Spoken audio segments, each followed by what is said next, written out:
Selamat siang. Wah, di depan kita ini ada anak-anak berpakaian merah-merah ini ya. Bahkan pakai apalagi topinya itu seperti siapa namanya itu ya, Sinterklas itu ya pakainya. Baik, itu anak-anak kita. Sebelum memulai homili ini, saya mau mengajak kita sekalian untuk berdiri dan kita menyanyikan Gembala Pergilah Cepat dari Puji Syukur 455, satu ayat. Ya, kita menyanyi bersama, semua mesti menyanyi ya, karena lagunya mudah saja.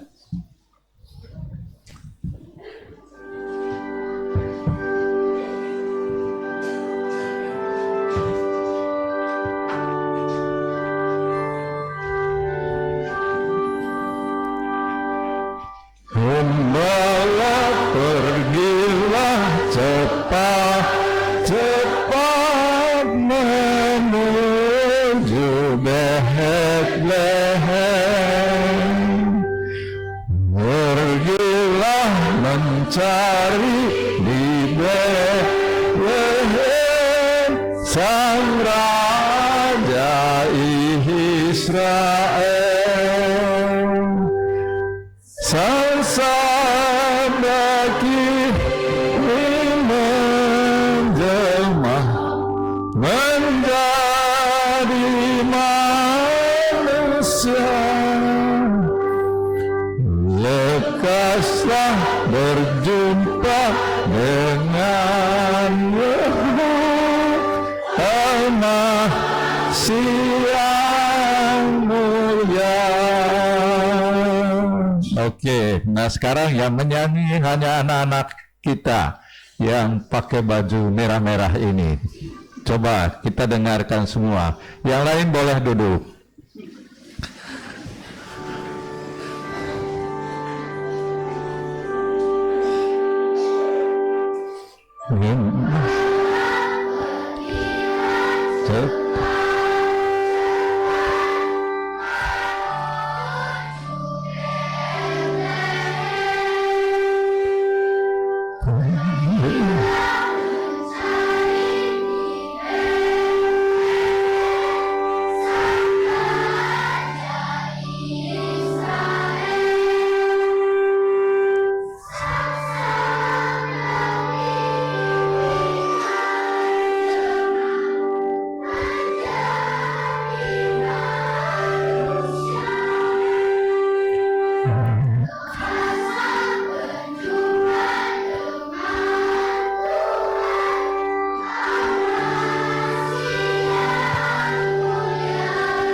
Terima kasih. Kita tepuk tangan untuk anak-anak kita.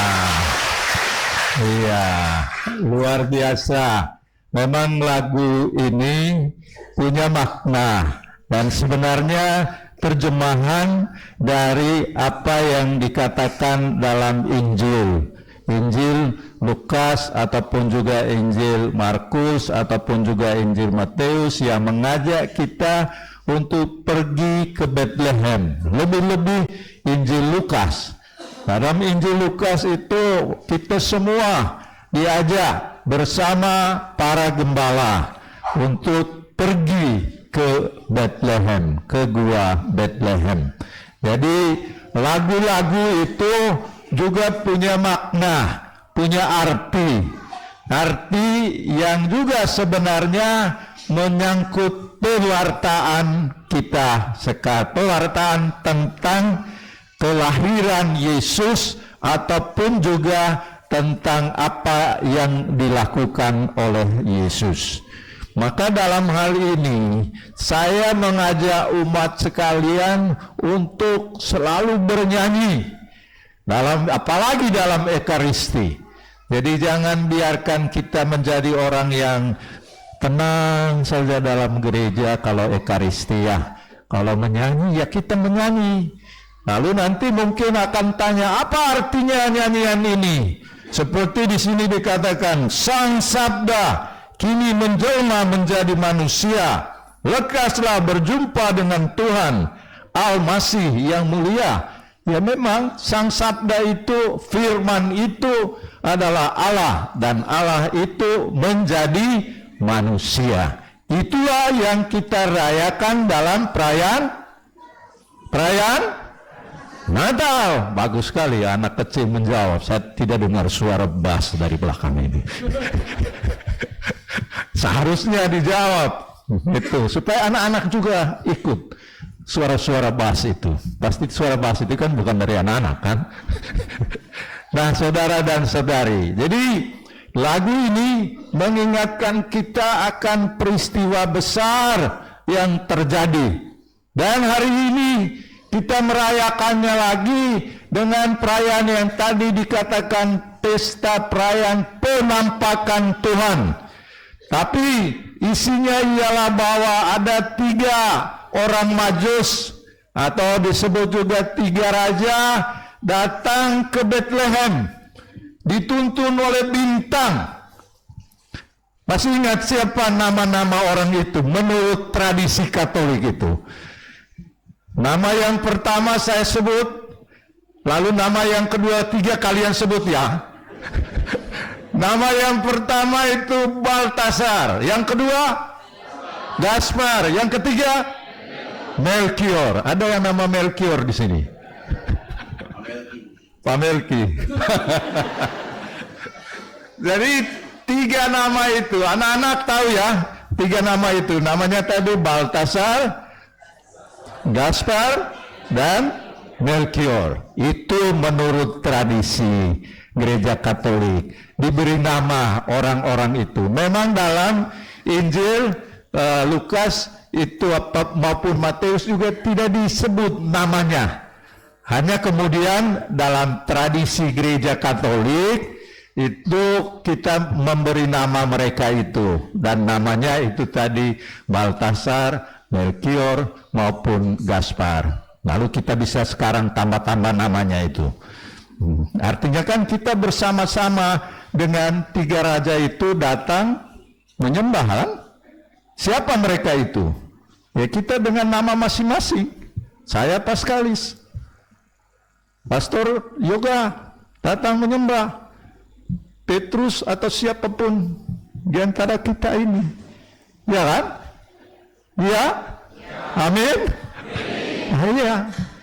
Bukan hanya mereka yang datang menyembah Tuhan Yesus, tapi kita sekarang ini dengan nama kita masing-masing, kita datang menyembah Tuhan Yesus.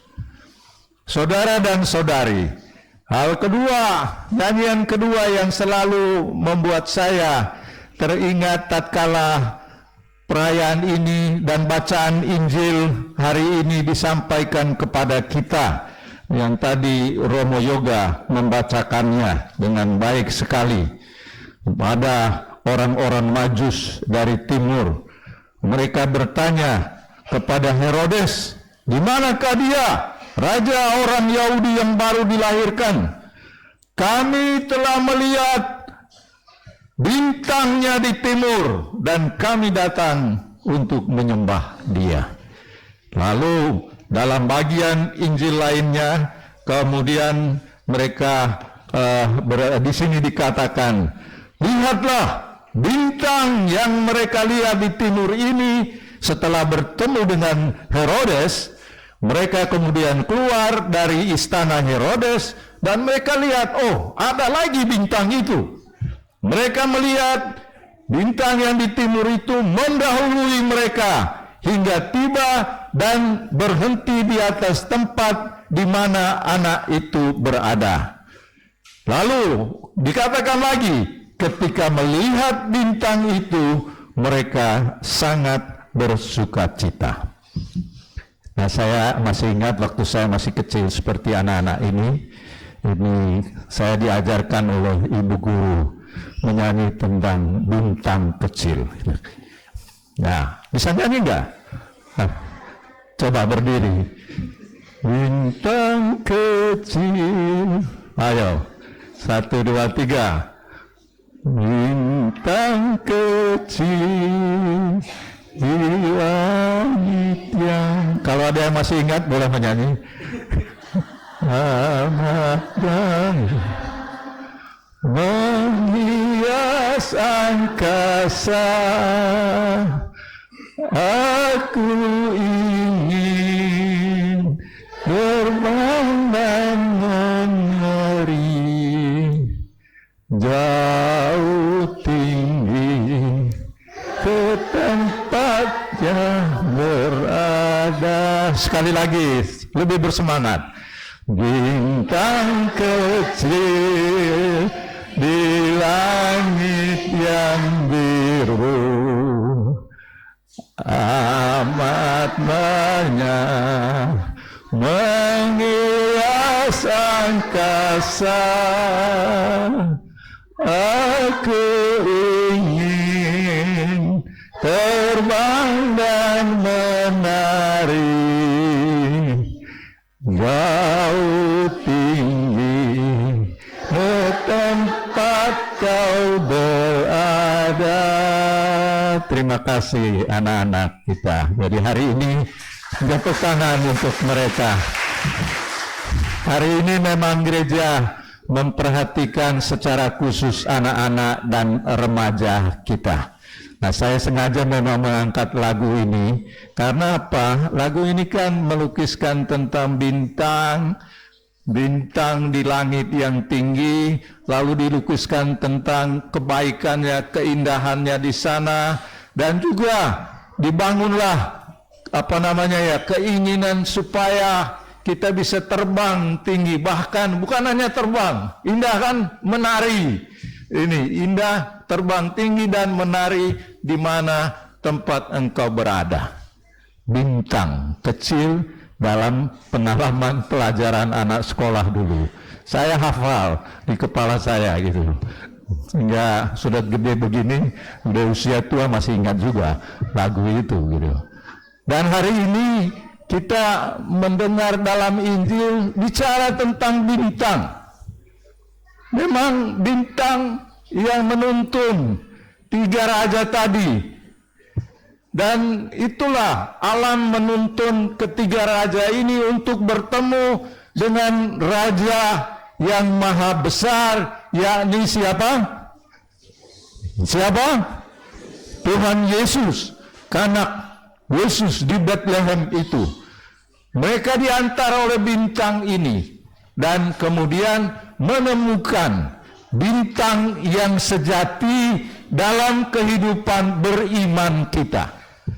Kalau bintang itu menuntun jalan orang-orang Majus tadi untuk menemukan Yesus, artinya menemukan keselamatan, menemukan juru selamat, maka sesungguhnya dalam tradisi gereja Katolik kita, bintang sejati itu tidak lain tidak bukan adalah Yesus sendiri. Tuhan Yesus adalah bintang kehidupan kita. Kita memandang Dia, kita melihat Dia, kita juga mendengarkan apa yang Dia sampaikan kepada kita dalam hidup ini, agar kita berjalan di jalan yang benar, agar kita menyembah yang benar. Kalau Herodes, dia tidak mau menyembah bintang itu sebenarnya. Dia tidak mengikuti petunjuk Tuhan. Dia sebenarnya hanya tipu-tipu saja. Dia katakan kepada 3 orang Majus itu, silakan kalau kamu sudah lihat dia nanti, beritahu saya, supaya saya datang menyembah. Tapi apa yang terjadi kemudian? Dia justru mencari anak-anak yang seusia dengan kelahiran Yesus, dan ketika dia melihat dan menemukan anak-anak itu, semua anak-anak itu dia bunuh. Karena dia tidak mau ada raja orang Yahudi yang baru lahir. Dia tidak mau kekuasaannya disaingi. Maka dia melakukan kekerasan, bahkan pembunuhan terhadap anak-anak yang tidak bersalah ini. Ini orang yang tidak dituntun oleh bintang Tuhan kita Yesus Kristus. Sedangkan Kalau raja-raja tadi mereka datang menyembah, kemudian memuliakan Tuhan, sesudah itu mereka pulang menurut jalan yang lain dan terus mewartakan kabar sukacita Tuhan. Nah, umat sekalian yang saya kasihi, bintang kita dalam kehidupan ini ialah Tuhan sendiri. Dan kita diutus oleh Tuhan untuk jadi bintang juga bagi sesama kita. Bintang yang sejati ialah Yesus. Dan dia datang ke dunia karena dia adalah Allah yang mau berjalan bersama kita. Dan dia mengajarkan kepada kita tentang bagaimana berusaha untuk hidup dan melakukan perbuatan-perbuatan baik dalam kehidupan ini.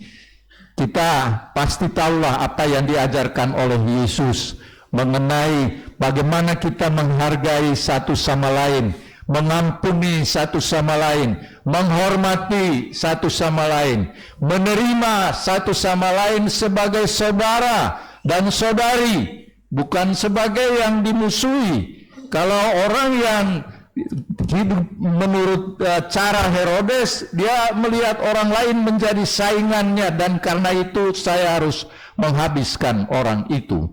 Sedangkan Yesus sang bintang sejati itu menuntun kita untuk mengasihi satu sama lain, untuk mengampuni, untuk memaafkan, untuk melakukan kebaikan sesama kita. Kalau dalam keluarga, saya mengikuti bintang Kristus itu untuk menjadi suami yang baik, kepala keluarga yang baik untuk keluarga saya.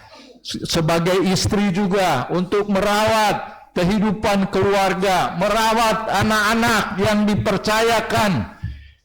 Dan hal ini juga dipercayakan kepada gereja kita, Gereja Keuskupan Bogor.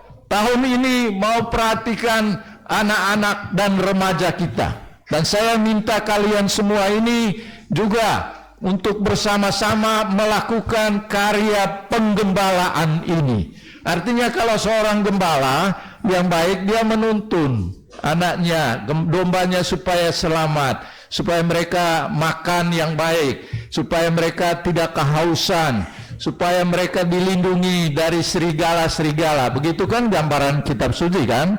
Dan Yesus mengajarkan, akulah gembala yang baik.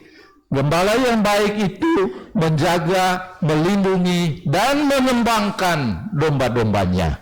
Dan itulah panggilan kita.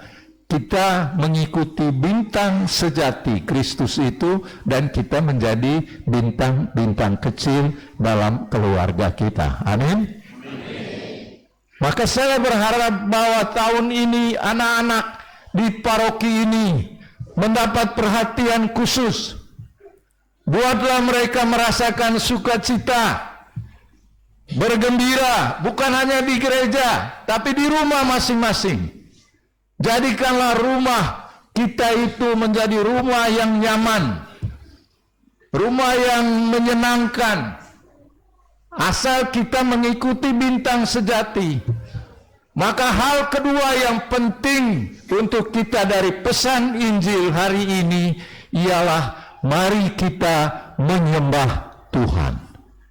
Menyembah Dia yang benar. Jangan sembah yang lain-lain. Jangan sembah tuyul. Ya kan? Ini. Atau jangan sembah uang. Uang itu penting, tapi bukan segala-galanya. Kalau kita kekurangan uang, bukan berarti kekurangan cinta kasih. Kalau di rumah misalnya ibu menyatakan kepada suami, kita kekurangan uang untuk beli garam hari ini. Jangan marah-marah suaminya untuk itu. Tapi menghadapi bagaimana kita mencari jalan untuk kebaikan kita. Hal menyembah. Karena pada zaman sekarang ini, tanpa orang sadari, kadang-kadang dia menyembah. Misalnya menyembah uang. Uang menjadi yang paling utama. Atau yang paling gawat juga sekarang, menyembah itu HP. Jadi HP itu dipegang terus, dilihat terus, didoakan terus. Ini penyembahan berhala namanya ini. Karena akibatnya dia tidak perhatikan anaknya, dia tidak perhatikan itu bapaknya atau suaminya. Anak-anak juga tidak peduli orang tuanya karena dia nyembah ini barang bodok ini. Bukan tidak penting untuk komunikasi kita. Tapi ada bahaya juga orang tidak peduli dengan orang lain karena dia terlalu fokus dengan entah permainan di sini. Dia menjadi mabuk dengan permainan itu. Kita diingatkan hari ini, mari kita menyembah Tuhan. Dalam rangka pemilu ini ada juga yang menyembah kekuasaan. Dan kita jangan menyembah salah satu misalnya calon presiden ataupun calon wakil presiden. Boleh mungkin dia mau memilih itu, tapi jangan sembah ini. Artinya jangan menjadikan dia segala-galanya untuk kita sampai kita berkelahi satu sama lain hanya karena kita mau mendukung yang ini, mendukung yang itu dan seterusnya. Jangan. Nanti kita akan masuk ke dalam apa yang kita katakan kita sembah seolah-olah dia yang paling benar. Tidak. Ini yang kita sembah yang utama ialah Tuhan sendiri. Karena Tuhan itu mengajarkan kepada kita. Dia sendiri, kalau kita datang menyembah Tuhan, dia sendiri mengatakan, aku mencintaimu, saudara-saudara. I love you, my brother, my sister. Ya kan? Tuhan tidak pernah mengatakan, oh I hate you, saya benci kamu. Tidak. Walaupun kita berdosa, mari kita datang menyembah dia. Dan dia akan mengatakan, anakku, aku memberkati kamu. Aku memaafkan kamu. Ingat peristiwa anak yang hilang itu kan? Dia tidak diusir. Tidak. Dia menerima, memaafkan. Itulah Tuhan kita yang kita sembah. Dan yang harus kita sembah. Kalau kita menamakan diri sebagai orang Katolik yang dibaptis, apalagi di gereja Santo Vincentius Apollo di Gunung Putri ini, bukan hanya di Lembah Putri tapi di gunung gitu ya. Saya dulu cari-cari gunungnya di mana ini.